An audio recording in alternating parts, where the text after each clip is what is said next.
Lalaki patay sa pamamaril sa Caloocan City. Sospek sa krimen patuloy pang tinutugis. Si Vel Custodio sa detalye.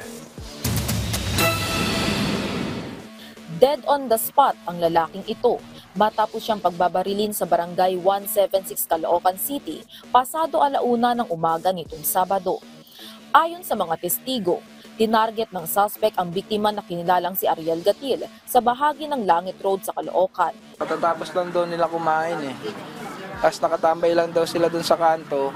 Bigla daw may pumunta na nakamotor. Tumaan. Ngayon pagdaan daw, bigla daw bumunot, pinutokan siya.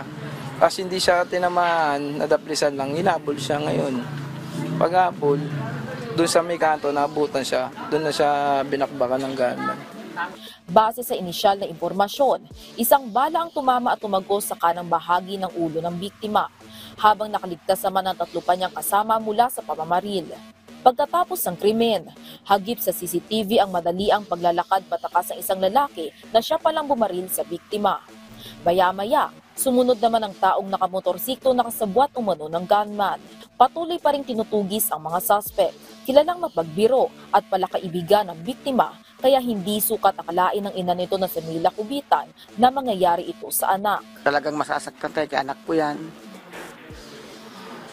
Kulagay ngayon siya nandyan, hindi ko matanggap. Mas pagtingin, nahirap na ako tumingin sa kanya dyan. Nangyari sa kanya. May mensahe naman ang nagdadalamhating ina sa suspect. Maski sumuko naman lang siya sa awa sa anak ko. Sa dibdib. Nakikipag-ugnayan na ang Philippine National Police sa pamilya ng biktima. Vel Custodio para sa Pambansang TV sa Bagong Pilipinas.